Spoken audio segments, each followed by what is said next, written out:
Tidak. Kalau begitu bagaimana dengan orang yang fokus pada ibadah kita tapi mengabaikan ibadahnya? Lewat kok.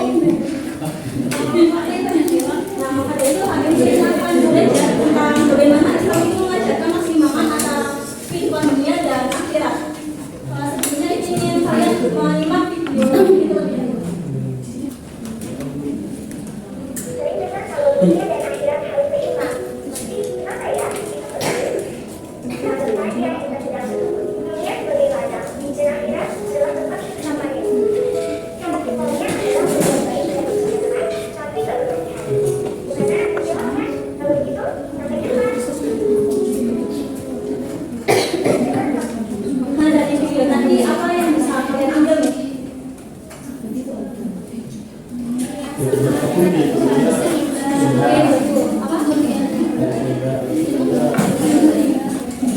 Dari video tadi itu apa? Jadi dari video tadi itu kita bisa mengibaratkan dunia itu sebagai ladang, sedangkan akhirat itu sebagai tempat kita panen. Jadi apa yang kita lakukan di dunia ini akan menentukan kehidupan kita di akhirat nanti kelak. Jika kita menanam kebaikan selama di dunia, maka di akhirat kita akan memanen kebahagiaan.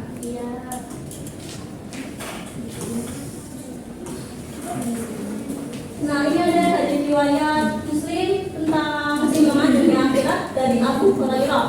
Ini ingin salah satu membacakan teks Arabnya. Bagaimana coba?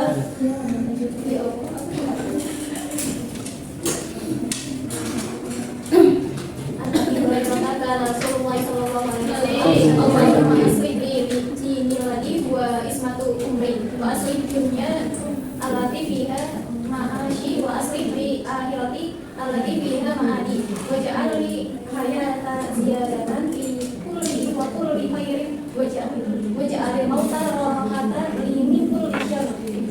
Oke, terima kasih Mbak Dira. Nah, dari hadis itu Rasulullah itu mengajarkan doa agar Allah itu memperbaiki agama, dunia, dan akhirat kita. Nah, dalam hadis ini juga kita diajarkan bahwa agama adalah pedoman, dunia adalah tempat kita berusaha, dan akhirat adalah tempat kita kembali. Nah, dalam hadis tadi ada 5 doa dari Rasulullah. Ini intinya ya, yang pertama adalah perbaikan agama. Jadi kita memohon agar agama kita itu selalu baik. Karena agama adalah pedoman, maka jika agamanya baik, dunia dan akhirat kita juga akan ikut baik. Yang kedua itu perbaikan dunia. Jadi kita memohon agar urusan-urusan kita di dunia ini bisa menjadi sarana kita beribadah. Yang ketiga perbaikan akhirat.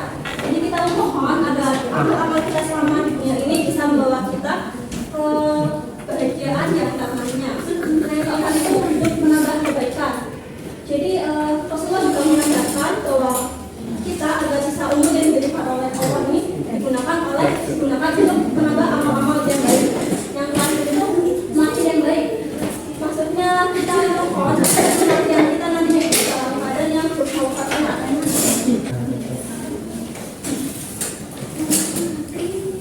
Yang kedua ini dari riwayat Muslim dari Al-Muslim. Bisa kalian lihat di alatnya sebenarnya di sini. Artinya demi Allah tidaklah dunia dan akhirat kecuali seperti sesuatu yang dijadikan oleh jari salah satu orang kalian. Jari isyarat dengan jari telunjuk bilang, maka apa yang dibawa? Ada yang tahu apa maksud dari hadis ini? Oke. Jadi maksudnya itu Rasulullah ini mengibaratkan dunia itu hanya sekedar air yang ada di ujung jari saat dicelupkan ke laut yang luas. Maksudnya artinya itu dunia itu hanya singkat dan sementara jika dibandingkan dengan akhirat yang kekal. Oke, selanjutnya itu akan bagi kalian menjadi 2 kelompok, yang kelompok kanan sama kiri ya. Ini itu akan menjadi KPT yang dibandingkan ada masalah-masalah yang harus kalian selesaikan. Nanti ada satu kasusnya ini kalian bisa tulis jawabannya di sini, kemudian salah satu dari kalian perwakilan mempresentasikannya. Siap ya Bu? Ya Bu.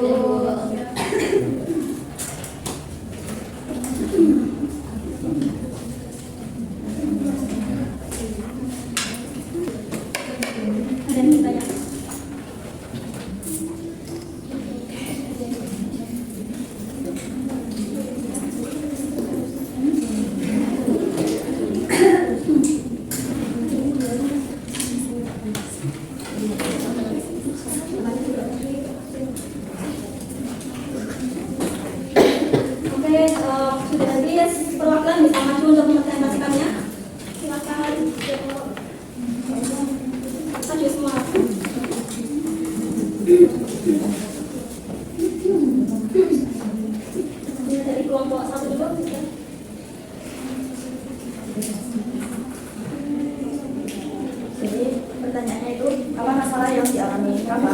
Jadi Rafa itu terlalu fokus mengejar popularitas dan kesuksesan dunia sehingga melalaikan kewajiban ibadah seperti sholat, mengaji, dan membantu orang tua. Hadis mana yang sesuai dengan kasus Rafa? Hadis riwayat Muslim dari Abu Hurairah, karena hadis riwayat Muslim dari Abu Hurairah ini mengajarkan agar seorang muslim memegang kebaikan agama, dunia, dan akhirat secara seimbang. Rafa terlalu fokus pada kesuksesan dunia sehingga melalaikan ibadah. Oleh karena itu, dia perlu memperbaiki agamanya tanpa meninggalkan usaha untuk meraih cita-cita. Nah, solusi yang dapat dilakukan Rafa agar kehidupannya lebih seimbang yaitu Rafa perlu memperbaiki ibadahnya seperti sholat lima waktu dan rutin mengaji, dan menggunakan waktu dengan bijak antara membuat konten, belajar, dan ibadah. Oke, dari teman kelompok 1. Kelompok 2 salam lagi. Jadi saya akan presentasikan pada kelompok 2 pada kasus Rafa. Itu pertanyaannya, apa masalah yang dialami Rafa? Jawabannya itu Rafa terlalu mencintai kesenangan dunia seperti popularitas dan pengakuan di media sosial. Dia melupakan bahwa dunia hanya sementara sehingga mengabaikan ibadah dan persiapan akhirat. Hadis mana yang sesuai dengan kasus Rafa? Aku memberikan alasanmu. Hadis riwayat dari Mustawrid. Itu hadis menjelaskan bahwa dunia di akhirat itu berikan air di ujung jari yang dicelupkan ke air laut. Ini sesuai dengan sikap Rafa yang terlalu fokus pada kesuksesan dunia sehingga melupakan bahwa kehidupan dunia sangat sedikit dan sementara dibandingkan akhirat sangat kekal. Apa solusi yang dapat dilakukan Rafa agar kehidupan lebih seimbang? Yaitu Rafa harus menyadari bahwa dunia itu hanya sementara dan akhirat itu kekal. Dan yang kedua, itu Rafa tetap mengejar cita-citanya tetapi tidak melalaikan sholat dan ibadahnya. Oke, untuk dari tangan kelompok 2. Nah, jawaban dari kelompok 1 dan kelompok 2 itu semuanya benar ya. Hadis keduanya itu sama-sama sesuai untuk kasus Rafa ini, di mana kasus hadisnya dari Abu Hurairah itu mengajarkan tentang keimbangan antara agama, dunia, dan akhirat. Dan jadi dari Mustawrid itu mengajarkan bahwa dunia ini hanyalah sementara.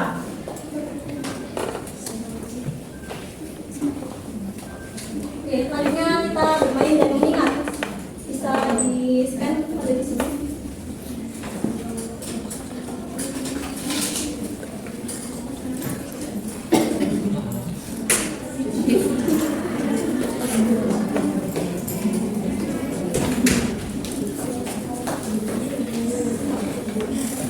Ya, langsung mulai.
sekian dari Ibu.